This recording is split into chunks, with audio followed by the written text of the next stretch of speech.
What you're about to hear is raw.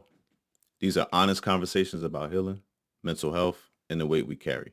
While we are mental health professionals, this is not a substitute for therapy. The views shared here belong to those speaking, shaped by their stories, not by their institutions. Listen with care. Take what you need. Yelling at people like, yo, don't do that. The cops coming.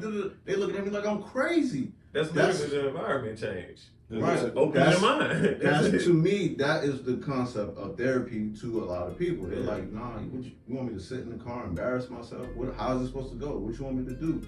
But that's the lie you told. Ask somebody, hey, what y'all see y'all do? I'm from New Jersey, man. What y'all do out here like that? But see, that requires restraint and that requires humility. A lot of us ain't got that, bro. We got egos.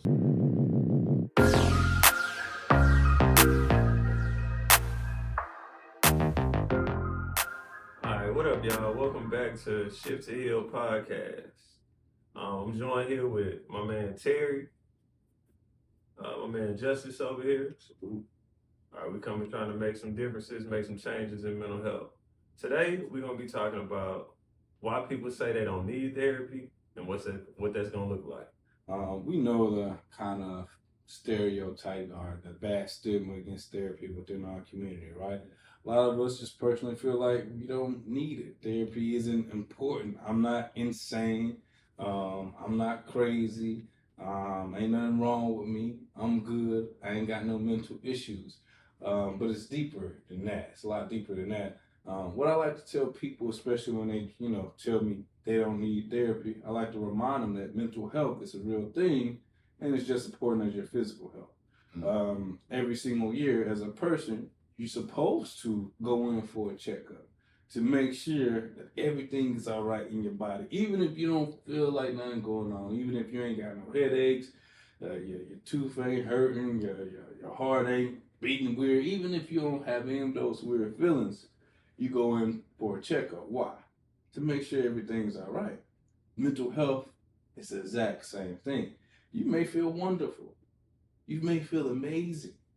But it's important for you to go get that mental checkup to make sure that everything is all right. Because just like our physical bodies go through things every single day, whether it's the environment we live in, being polluted, the food that we eat being polluted, the fact that, all of us don't get as much exercise as we feel like we do need, all of that can add up and actually bring some type of physical harm against our bodies that we don't feel. Same thing with your mental health. We had a pandemic that everybody experienced. Everybody having to be isolated. How did that impact me mentally? This year, if I lost a friend, how did that impact me mentally? This year, if I had to switch in job or careers, how did that impact me differently? Every single thing, every single event, whether you believe it's traumatic or just a normal event, you have to think, how did that impact me mentally?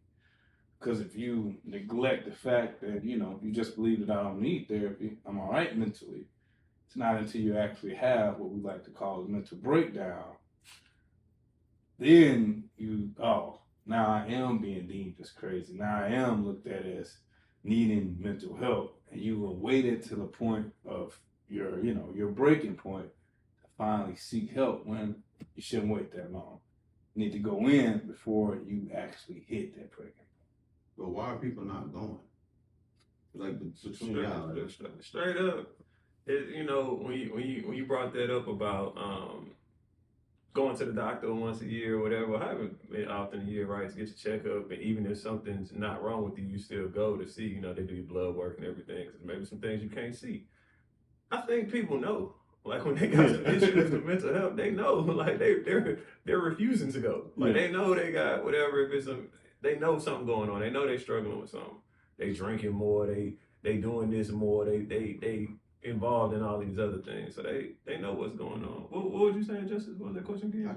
Why don't people go? Why? Oh, okay. Why don't they go? I think they scared. No, seriously. I think it's fear. Fear. And it's definitely a culture fear. Because it's like, if I start going, what will I find out about myself? Yeah. I'm telling myself every single day, nah, man, the way I was disciplined by my parents, growing up, that didn't impact me. They were just whooping me. Mm-hmm. That was what was necessary. I needed that. Yeah. So I Yeah, I know you probably ain't supposed to get a frying pan thrown at you. You probably ain't supposed to be going outside to pick a switch off the tree and wrap it around and have to walk back in and get.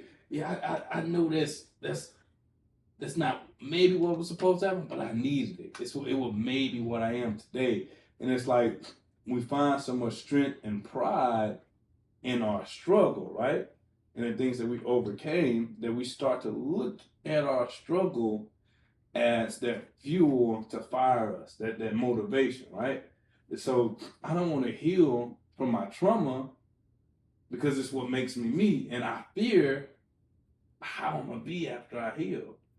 What if they better though? Like, Yeah. you know what I'm saying? Like, so like what if all that's true, right? What if all the trauma has made you resilient, has given you all these great qualities that you take with you into adulthood? But like, what if you better after you go? Like, what if you have that and you learn something else? Yeah. But it's that I can't see the other person factor. Again, that fear factor. Yeah. If all I've known is overcome, if all I've known, we talked about last episode, was surviving. Yeah. Thinking of myself being in a different environment where I don't have that can be a fear factor. Because, like, who am I going to be? I've relied on this Derrick Rose type comeback story my whole life. It's been who I am. If I heal from that, what story do I have now? You know, you brought up a great point with Derrick Rose, right? And I don't know how many people out there watch basketball, but I like basketball. So Derrick Rose, #1 pick, legendary, youngest MVP, was supposed to be whatever he was supposed to be, got injured, right? Struggled to come back, kept trying to work at it. I remember years ago, Derrick Rose, something came out with him talking about that he prepared for his next years when he's done. When he was still in the NBA, he was talking about he's preparing for later on. I got to take care of myself. I don't really want to play that much because I want to be able to take care of my kids and stuff. He said that. And he never got back to the Derrick Rose he was. But he decided to make a shift, and he was being ridiculed in the basketball world of like he needs to be focused on the NBA and stuff. But he made a shift for himself. And then I remember last year when he retired, all the love he got and everything. It was just like, because he decided to do that, he put himself in a better position now, and then all the people are giving him that love. So Derrick Rose is a good example of how you brought that up, and just him being able to shift his mindset, because what he knew was right. Like, it got better for him. It's going to be better for him in the long run. He could have been like, no, I'm just keep trying to play basketball, and I'm going to go hard and keep messing my knees up. But he said, no, I want to be able to play with my kids, and now he's going to be better in the long run. So, yeah. And I like you kind of equated to it, doing it for your kids or doing it for the next generation. Mm-hmm. That's another reason why we need therapy. Because again, you can say in your mind, I don't need therapy. These things I went through were what made me who I am today. Until you get in, again, just taking the abusive kind of route of it, right? If my mama beat me with anything she could put her hand on, because her mama beat her with anything she could find to put her hands on. Same thing with her mama. But when I have kids, to discipline them, what am I going to refer to? Well, shoot, my mama beat me with anything she had her hand on, so I'm going to do the same thing to my kids. You're creating that same trauma that you experienced, and now you're just passing it on to somebody else. And that's another thing about not being healed and the importance of shifting to heal. Because hurt people do what? They hurt people. And so if you're not healed because you don't need therapy, anytime you get in a relationship with somebody, you end up hurting them. When you have children, if you ain't healed from certain childhood trauma, that's what you're going to end up doing. You're going to end up hurting them. And the cycle of trauma, that's what it is. It's a cycle. It's getting passed on from generation to generation, from person to person, because no one wants to actually heal. And I feel like as a culture, we have to stop glorifying our struggle. It's okay, man. It's all right to not be from the hood. It's all right to not know what it feels like to eat syrup sandwiches. Yeah. It's all right. It's all right to go to the gas tank and be like, yeah, put 50. And not, man, I got $1.50. You know what I'm saying? Less cool. Yeah, it don't make you less cool being better. Yeah. And I just feel like as a culture we put so much pride in, yeah, I'm from here and I'm from there and I struggle. No, you ain't have it as bad as me. You ever get into conversations? No, you ain't have it as bad as me. No, we slept on the floor. Yeah, I You don't know, understand that. Because I ain't really come y'all, from it like that. but y'all bringing up an important part, Yeah. right? I gotta ask y'all a question. What is trauma? How do you know trauma is trauma? Because like you saying, it's people that go through life. I was one of those people. I'm on record. You know what I mean? Yeah. I'm from the trenches. Before I didn't know any better. Like, bro, you glorifying trauma, bro? Like that's cool. I seen what was that X on X or whatever the social media app was. Somebody was getting that Ice Cube son and was like, you a trust fund baby. You come from money and shit. He was like, bro, that's not a dig at me, bro. That's not what you think it is, bro. Like this is how it's supposed to be. That's Right. what you're supposed to create. That's what Right. you want to create. How do we get there if I can't even recognize that what I'm going through is trauma? Like we said, surviving. But if that's all you know, how do you know to go seek therapy? It's a foreign thing to me. Well, you have to think outside the box there.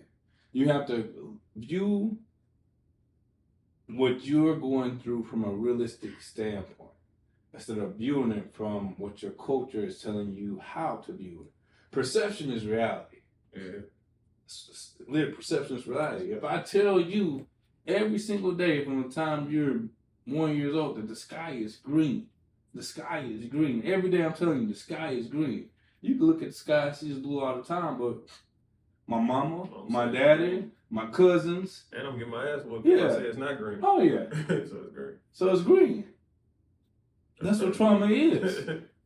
You go home and the lights off and your mom says, it's okay, baby. We don't need no lights. Just go over there by the oven and sit there and warm yourself up. Mm-hmm.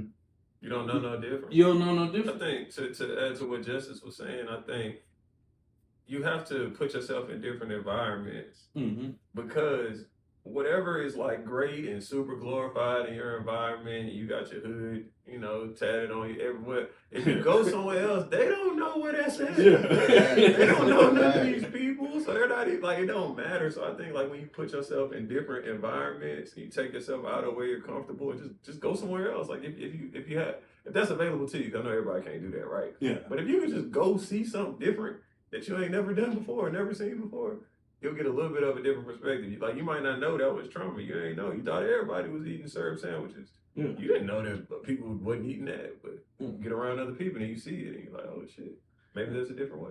Yeah. And then once you see that, you gotta have that honesty within yourself to say, oh man, I wasn't in the right environment. I wasn't in the best environment. And again, it's hard for a lot of people to admit. It's hard. I got a simple example here that happened to me recently, right? So if you got like, a grocery store bag, what do y'all call that? Grocery bag? You Grocery right. bag. Plastic bag, right? Yeah. I call it a plastic bag, like grab a plastic bag, right? My daughter the other day was like, she was saying something. She was like, I need to get an HEB bag. She called it an HEB bag. I never shopped at HEB when I was a kid. I shopped at Food Town. I was like, well, like I never went to HEB. Yeah. HEB was a special trip. It wasn't even by the house. Like you had to go. Like, so I think it was one out Richie, so it wasn't that far. But we didn't go to HEB, so I was like, the fact that she's saying HEB bag, like the mind is, and this is something that small. That like people just seeing different things. It's like, cause see, you deserve other stuff. Like you can do other things besides what you know. Exactly. Venture out your environment. Yeah. But again, that's the importance of therapy. And that's why we need therapy, because it's hard for you while you're in your trauma, and even sometimes when you come out of that traumatic experience, to really understand that, damn, I went through a traumatic experience. That was a real loss. Facts. Bro, some people probably don't even use plastic bags as trash cans or whatever. New Jersey outlawed plastic bags. You have to pay for the plastic bags to get your groceries. You got to bring your own cart. So you're right. Yeah. But that's not something we grew up on. We grew up on the plastic bag, but we also grew up on not pumping our own gas. That was a foreign concept to me when I got to Texas. Yeah. And I was sitting in the car. I'm like, yo, it's a real story, bro. Like, yo, I sat in my car and I'm watching everybody. And I'm feeling the way because I'm like, all these people touching me. I'm like, yo, what y'all doing? I rolled the window. I was like, yo, put my gas to a random person. They looked at me like I was crazy. They was like, "Yo, what?" You about to get in a fight at the Right? gas Because I didn't understand. It's a new environment to me. But to me, right? I'm joking, right? But I'm being serious. To me, that's what therapy is. It's you sitting in the car in a new state, and you looking around, you watching everybody move and function in a way you ain't never seen. You're like, yo, damn, he touching the gas pedal. He about to get arrested, yo. I would feel disrespected if I pulled up to the gas station in New Jersey and somebody came over by my car. I was like, bro, what you doing? Like, I don't want you touching my car. Like, so, Yo, so wait, do you have to like, you pay them? You pull up, you knock on the window, and they be like, yo, what you want? You want me to fill you up? You want 10? Well, usually you know what you want, so you probably, yo, give me 10 on, or give me 10, and then you give me your card, you give them cash. It used to be cash, but now it's card. Give me 20, boom, they do it right there in front of you. And they pump you. They pump you. And they work at the gas station. They work at the gas, and they outside the whole time. So like in New Jersey, when we have snowstorms and stuff like that, that's the worst time for them. So we tell them like, yo, make sure you tip them off, hit them off. You know, even if you're giving them a blunt, something like, listen, don't judge us. Just give them what you can give them, right? But you're sitting out. He's the person that's sitting outside in the snow, waiting on you to pump your gas. Yeah. And I be feeling bad for Chick-fil-A employees in the summertime That's when what they I'm stand saying. outside. That's what I'm saying. But if you don't know better, right? Exactly. How do you know? But so to me, what y'all talking about, I'm like, that's all I'm getting PTSD thinking about. I'm like, yo, I sat in a gas station, right? Yelling at people like, yo, don't do that. The cops coming. They looking at me like I'm crazy. That's literally the environment change. Right. Open your mind. That's to me, that is the concept of therapy to a lot of people. They're like, nah, you want me to sit in the car, embarrass myself? How is it supposed to go? What you want me to do? But that's the lie you told. Ask somebody, hey, what y'all see y'all do? I'm from New Jersey, man. What y'all do out here like that? But see, that requires restraint and that requires humility. A lot of us ain't got that, bro. We got egos. Exactly. And ego can play a huge part in that idea that I don't need therapy. Yes. And pride. Again, I'm not crazy. I ain't depressed. I know I ain't depressed. Why is that the thought like that you crazy? You had to come there. Like it's not like something's wrong with you. You're not broken. Like, exactly. It's helpful. TV? What did that to us? That's a good question. Like, because you hear people say that, like, nah, ain't nothing wrong with me. I'm good. You be like, what? I feel like it's a strength factor too. You know what I'm saying? We feel like there's a weakness in not being good. Again, it all stems from culture. It's a weakness. Emotion is weakness.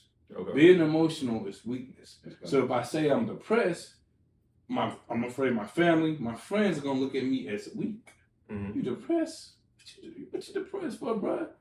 You better go get you some money. Yeah. You better go get you some hoes. Yeah. Pull your skirt down. Yeah. You ain't depressed. What we ain't talking about depression. You just might need some guidance, bro. I ain't even about that. Like, exactly. But again, that's the misconception, though. The misconception. Yeah. What you mean? What you mean you don't know what to do, bro? Just do it. What does that mean? Just do it. Just go out there and do it. And so, again, it's that pride factor. We don't want anybody to look at us less than. We want everybody, especially nowadays with social media, and everybody got an image. The whole game off. We all gotta know everything. I gotta figure it out. I can't let you know I don't gotta figure it out. Because if I let you know I ain't gotta figure it out, then what? That destroys my image. If I let you know I got a drug addiction, that destroys my image. If I let you know I have or find out that I have an alcohol addiction, that destroys my image. If I come to you my homeboy, and every time we sit down, you always talking about, I got this hoe, and I got this hoe, and this female, and I sit down and say, hey, bro, you may have a sex addiction. What you mean? We don't want to have those conversations. Why? It goes back to that pride in our community. We take pride in that. We take pride in hitting the club every weekend and getting drunk. Yeah. Turn up Tuesday. Yeah, that's not it. Thursday. Oh, it's Friday. Let's drink. Oh, it's Saturday. Let's drink. It's Sunday. It's closing out. Let's get drunk. Man, it's Monday. We starting off slow. Beginning of the week. I gotta go take some shots. Oh, now it's tacos and tequila Tuesday now. Damn, because you need to start a marketing firm. Right. But it's a part of the culture. Yeah. They want to do all that, and it's like, yo, you got men in they, mid-30s, mid-40s out. probably got children, got wives. Y'all out taking shots at Casamigos all night. Like, bro, that's a problem. Something going on. And next thing you know, you look up, year or two down the road, your body, your mental, everything this guy used to doing what? Drinking every single day. Turn up. So now, if I do have a child on the way, and I'm trying to make some lifestyle changes, because I ain't never went to therapy, because I'm good, I don't need it. Yeah. And now I got a baby at the house, or I'm pregnant, I can't drink, because I need to be sober. I can't drink because I don't want to damage my baby. Now I'm fiending for it. I ain't never had a problem with alcohol before. But now I'm fiending for it. Now I feel like, man, dang, I need a drink. Man, I gotta sneak off and hit a shot of tequila now. I ain't even going out no more. Now I'm in the house with it. I'm not even standing on the couch just turning up. Now I'm getting drunk and just sitting down. Falling asleep in my chair. Drunk. Passing time by, not spending time with my kids. My kids want to go outside and play catch, but I can't because guess what? I'm drunk and I need it. I need to feel it. And that's why we got too far. The therapy was supposed to come. Way before that. You was at Thirsty What do you call it? Thirsty Thursday. When you was there, that's when you should have gone to therapy on Friday. And then you might not go to Thirsty Thursday next Thursday. I didn't need it though. I didn't need it, and so we gotta.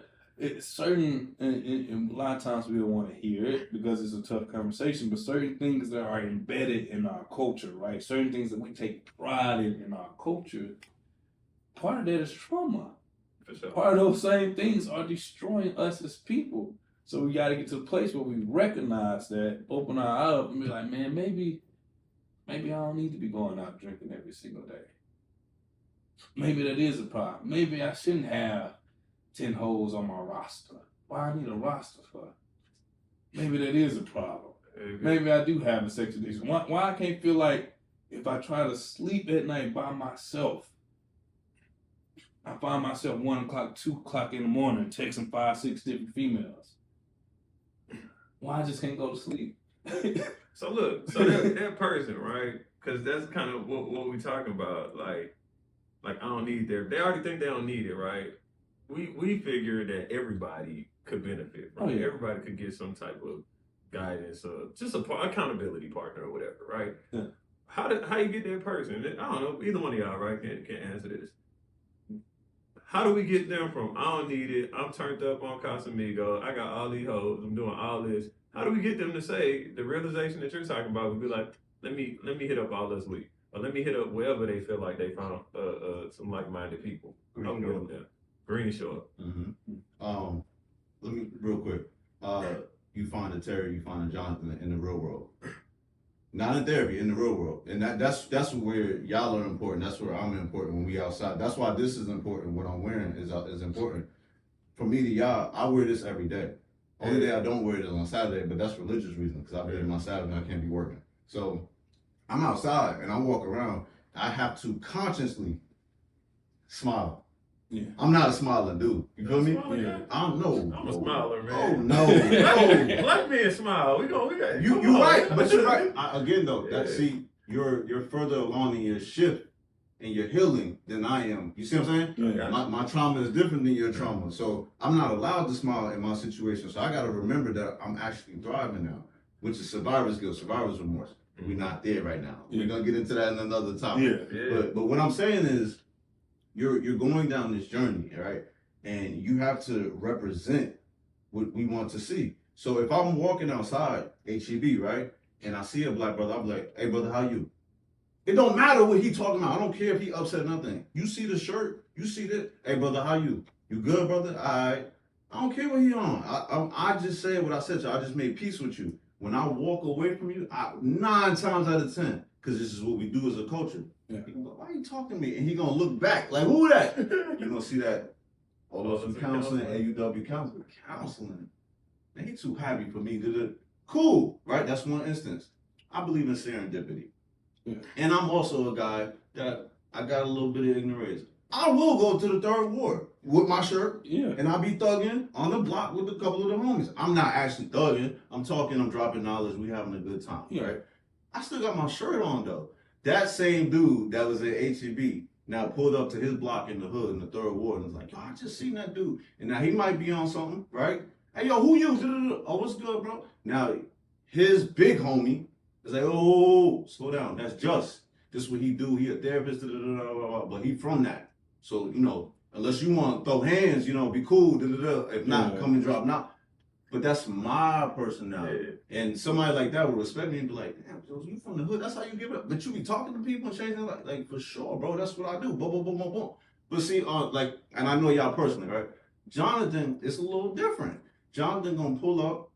He gonna pull up in his RV, right? Let's say he got his green shirt counseling shirt on, right? He hop outside. He be like, hey, what's up, y'all? Right?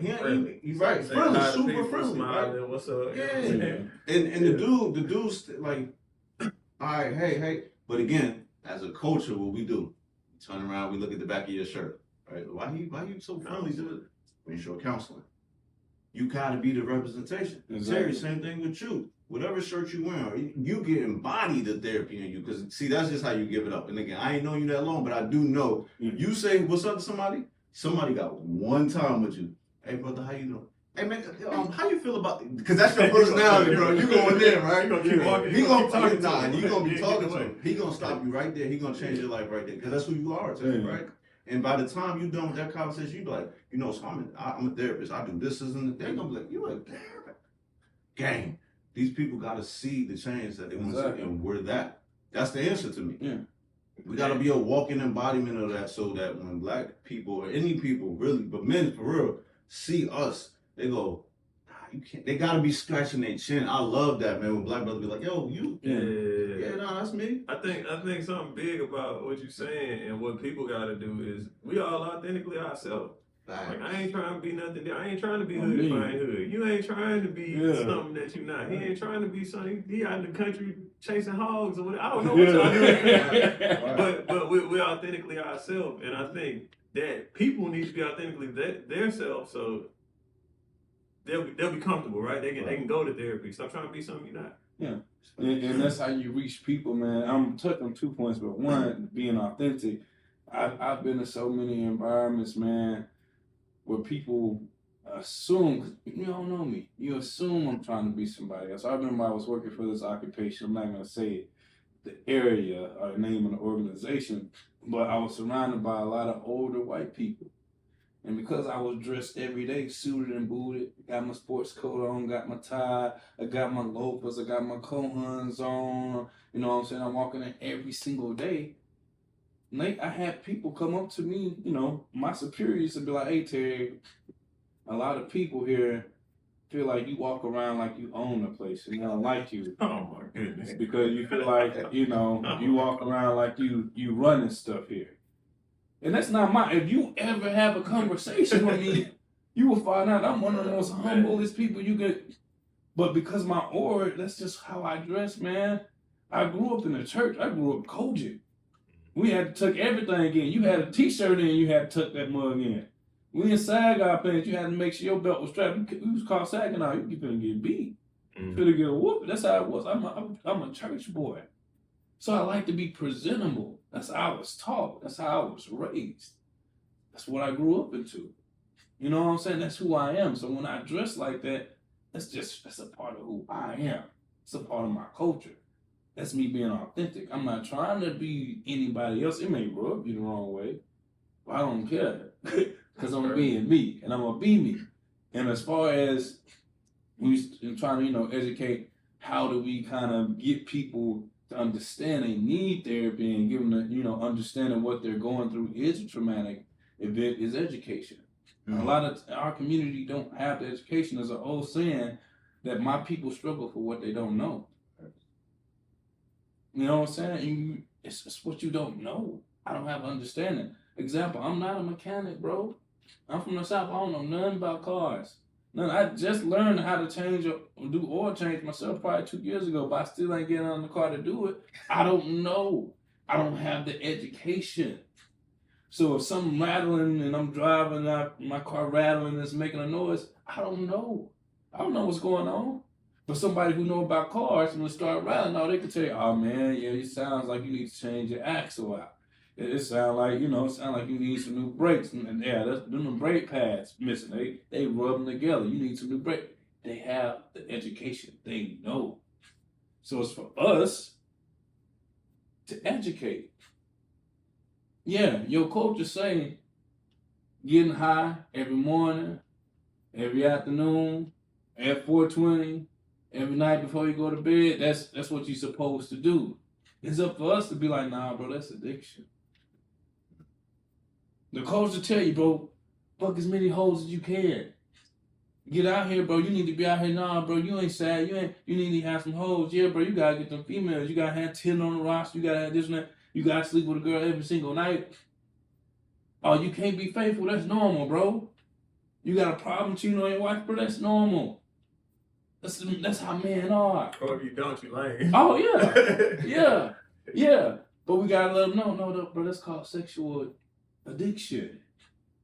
You risking your whole family. Everything. For one fun night, that's addiction. We have to educate. Because ain't nobody telling you, and the culture telling you, the little baby telling you, Future telling you. You're a rapper. Yeah. But that's 2 times telling you, go get the money, fuck the whole it. What you gonna do? Full-time job. Yeah.